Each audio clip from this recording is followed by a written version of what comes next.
Because we're telling you cannot be in bed with the state. You've got to be in bed with the poor and the oppressed.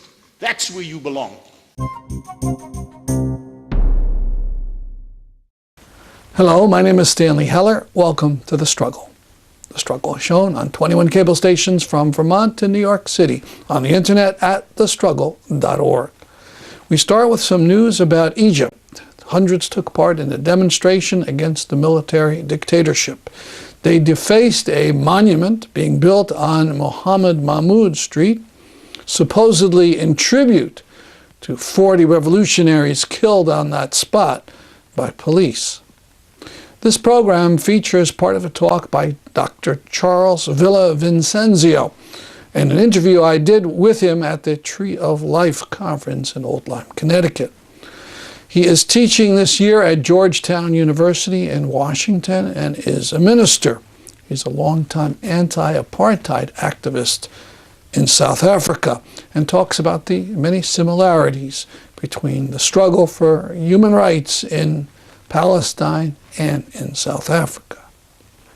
We conclude with musician Tamer Sahuri talking about his difficulties as a Palestinian gaining exit from Israeli authorities to come to the United States.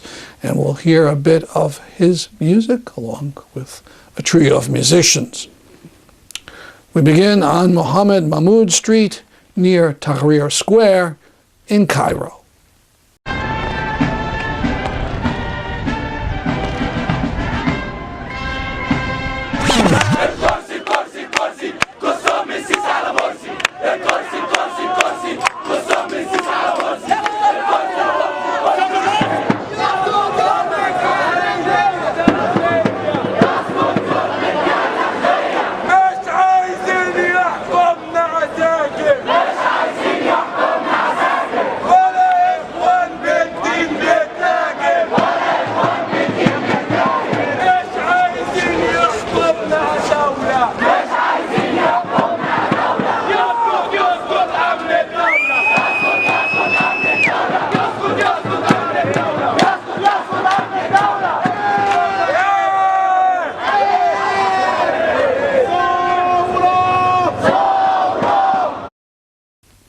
The banner says, "We don't want the Mubarak regime, military rule, or the Muslim Brotherhood." The chants were, down with the police and down with the military. During the action, police killed 2 or 3 people. One was this young man, Muhammad Abdul Hakim.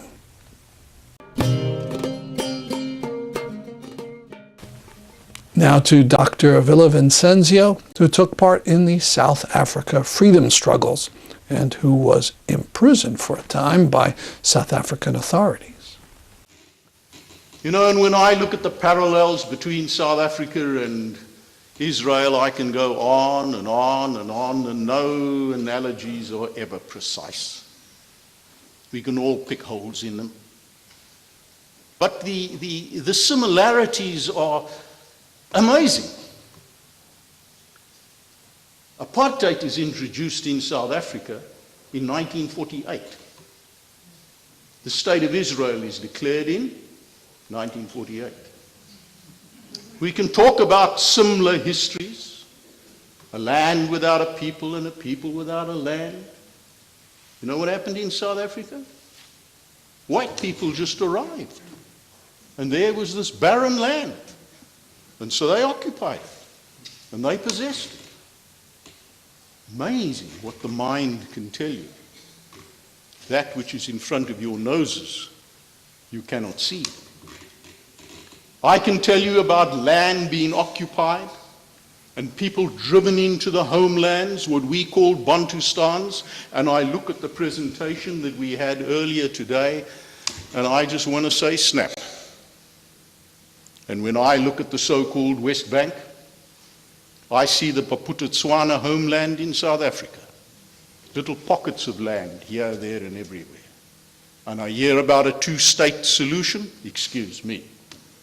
No 2-state solution. in its present formation can ever be viable in that situation. So the Palestinians, through their Kairos document, began to resist. 2009. One of the more interesting things, of course, is that 2 years later, on the second anniversary of the Palestinian Kairos document, what happens? The Americans come up with a Kairos document. And that was a major development. It was a call for action. It was a significant criticism of American foreign policy in propping up and aiding Israel. And as I try to say this morning from a higher elevation, so let me say it from down here, I think there's a relatively simple solution, and that is if America cut off its funding to Israel. That'll do it. You don't have to be Einstein.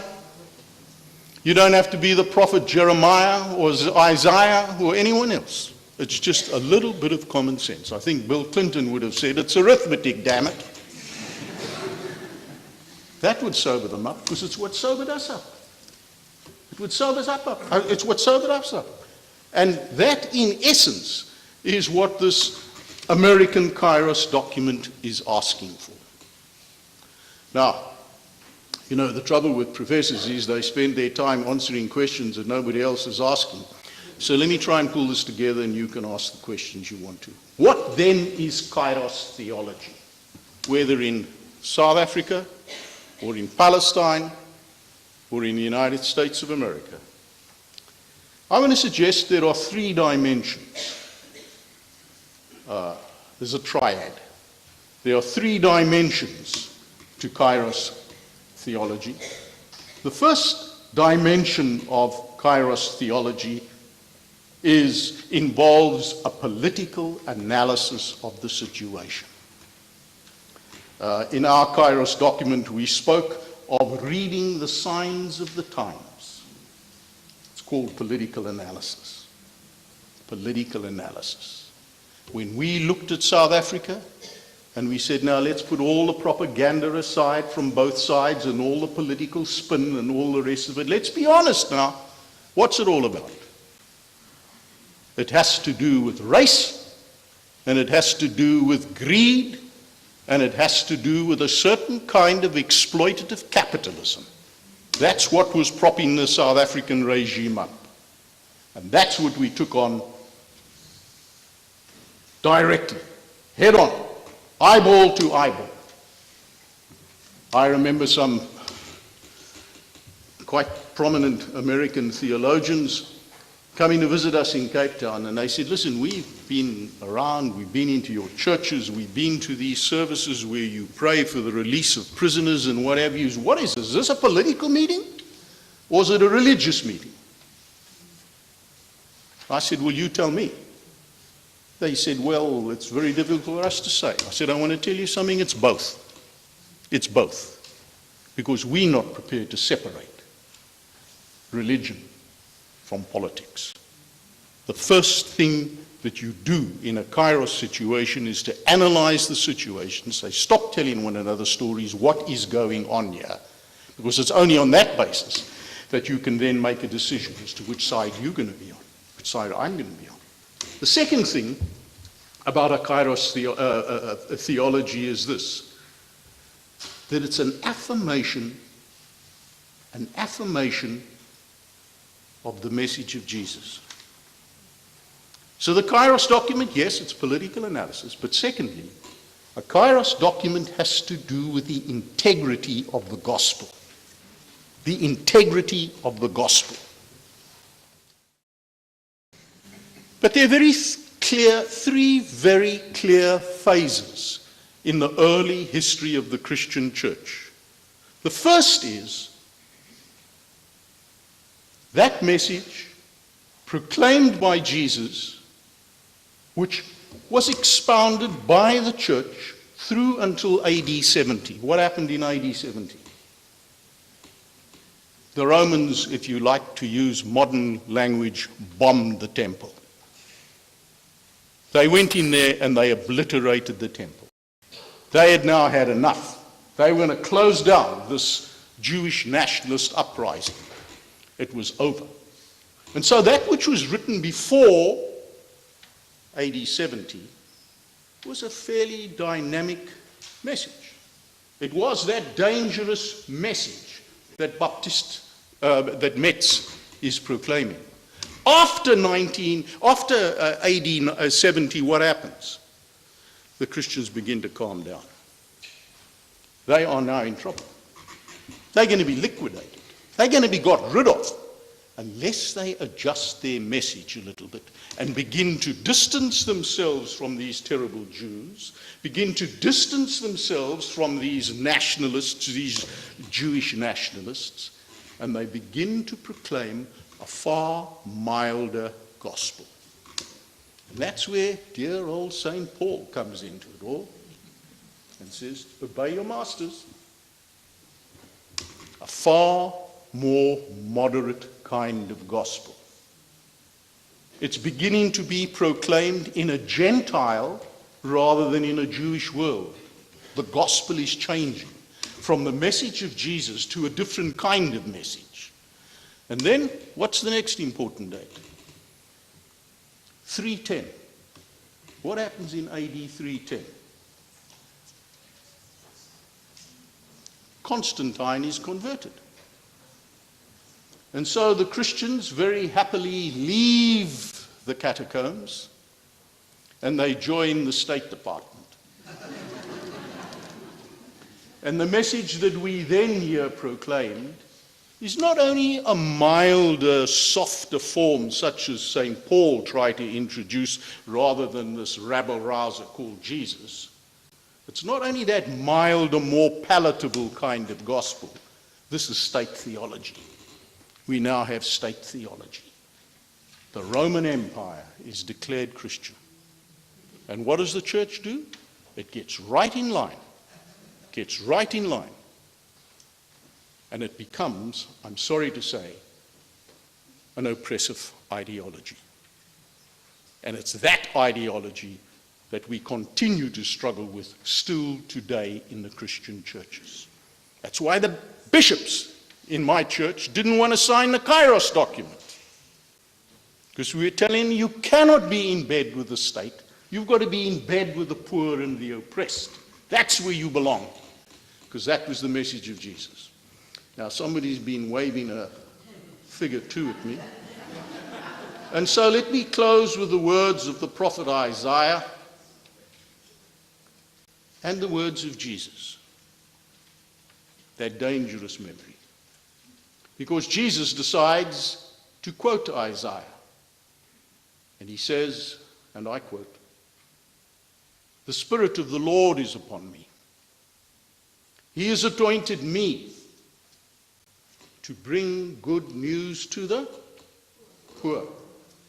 He has sent me to proclaim the release of captives and recovery of sight to the blind, to let the oppressed people go free, and to proclaim the acceptable year of the Lord."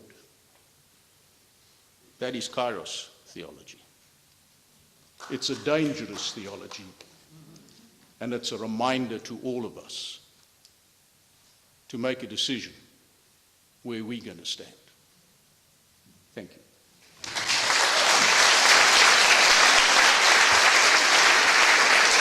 I'm speaking with Dr. Villa-Vincencio, who just spoke at the Tree of Life conference, and he's from South Africa, from Cape Town, as I understand, and took part in the anti-apartheid struggles, and we're going to talk to him about that.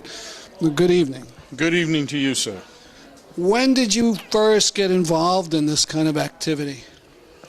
Well, that's, very difficult to say. I grew up in a very typical white apartheid home and imbibed those apartheid values the same as any other white kid did. But I suppose as I began to enter my early adulthood, just looking around and seeing what I was seeing, I was beginning to question these things. I was very deeply involved in the church, which I think sensitized my moral, ethical values. Which church is that?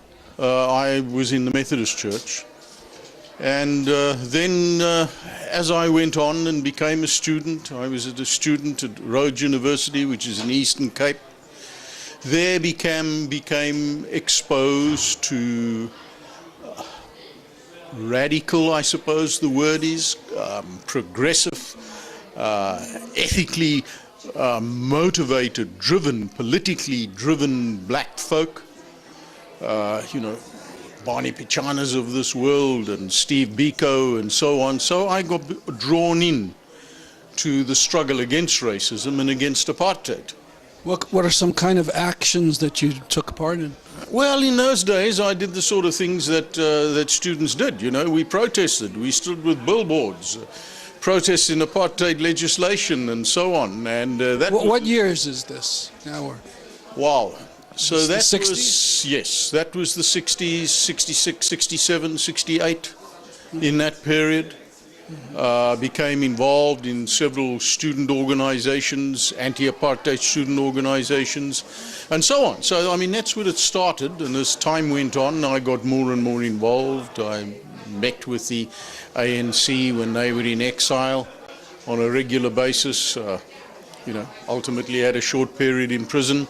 Why were you imprisoned? I mean, what was the charge? Because of my anti-apartheid activities. What did they say? We had a state of emergency, which anybody could be arrested without giving reason, other than saying we have reason to believe that you're involved in anti-apartheid. They would say anti-government activity. Mm-hmm. Mm-hmm. And once that process starts, you grow into it. You don't turn around. It doesn't prevent you. It in fact motivates you to become more and more involved. You mentioned Steve Biko. You knew him? Yes, got to know Steve a little bit. Quite well. And as you know, he was killed in prison, assassinated in prison, and that was the beginning of my journey, really, from then on. Now, if I remember, he was sort of interested in, nationalism or black power. It was a little different than the ANC. Yes. He would have been different from the ANC. He was a formative, if you like, the leader of the black consciousness movement, which is a very complex process, because to say that he was promoting black consciousness, which he wasn't opposed to whites. He was saying, listen, blacks have got to do this thing for themselves. You can't sit around here and wait for the white liberals to do it. You've got to become involved. You've got to do it. Black man, you're on your own. You've got to save yourself. And he said that once black people stand up and assert their personhood, their humanity, their identity, and they have as much right, that their rights are recognized, their human rights are as recognized as any white person, that's where you create a community where you can treat one another as equals. So his black consciousness never for one moment meant the exclusion of whites. He in fact said, listen, whites, just get on with the struggle. Fight your fight, but don't do it on our behalf, because black people are going to do their own thing. Black power is that. Now, there was a settlement and blacks got full political rights, but there's been some criticism that there was a kind of deal in which a lot of the ANC's economic demands were given up, and that things are bad for a lot of the black masses. Look, it was certainly to go to your final point. Yes, things are bad for the black masses. You got to understand that at the height of that struggle, and we ultimately had a settlement when Mr. Mandela is released from prison in 1990. We have elections in 1994. During that period, there were intense and very deep negotiations. And there were those who were saying, you make no concessions to whites. If there were no concessions made, the chances are we would have had a terrible, terrible bloodbath. So black people were over the barrel of a gun, if you like. to use a bad analogy, well, not a bad analogy. I mean, that's where they were. The military and the economic power was in the hands of white people. So what do black people do? They're going to have to make some concessions. But through that process, two things happen. And here's the good news. Number one, we have a democratic election. Power is transferred from a white autocratic minority regime to a black majority. Written into the Constitution, there are all sorts of what we call aspirational rights in terms of education, housing, basic needs of life, which are there. They're written into the Constitution, and that's the good news. Where things started going wrong was after the transfer of power. And very decidedly, some black people were absorbed into the white economy, became very wealthy very quickly. They have not addressed the issue of redistribution. And so we have a situation today where I think we are moving very, very fast towards a confrontation along economic lines between those who have, which is, you know, most people are, white people, excuse me, are within the middle class. Not all, but the majority are there or are very healthy. And a number of black people have moved into that upper middle class and into the black elite. There's no question. So the standoff is between those who have, who are largely white, but increasingly significantly black, and the poorest of the poor who continue to be black, alienated, marginalized, oppressed. That's the bad news. At the Tree of Life conference, one of the musical performers was Tahir Sahuri. And we are very happy to be here in the United States, playing our music for you. We are here for playing music which express our culture, our daily life through the Israeli occupation. My name is Tamer, and I live in a small town beside Bethlehem called Beit Sahur.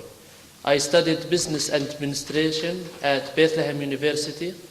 Besides that, I studied music at Edward Said National Conservatory of Music, and I am a oud teacher there.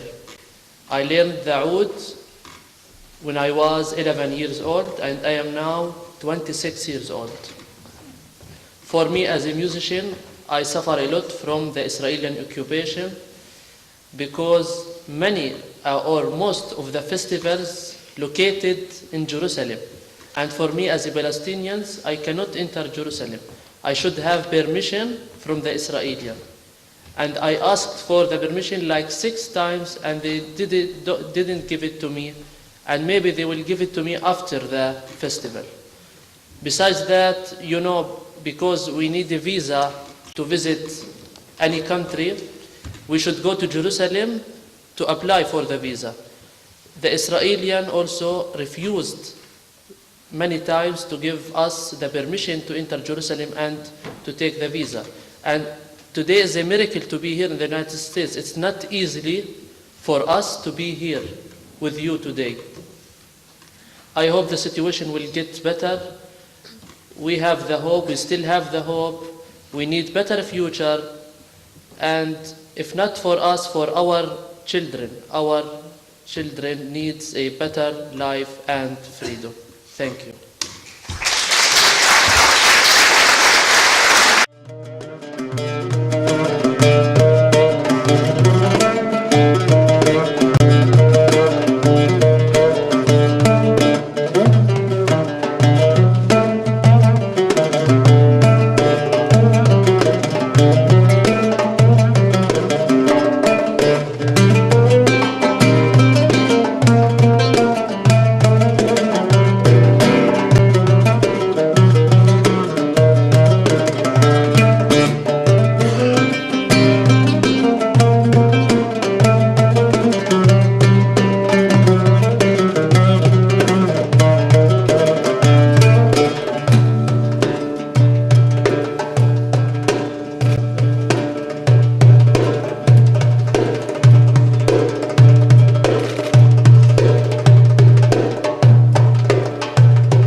That's our program for today.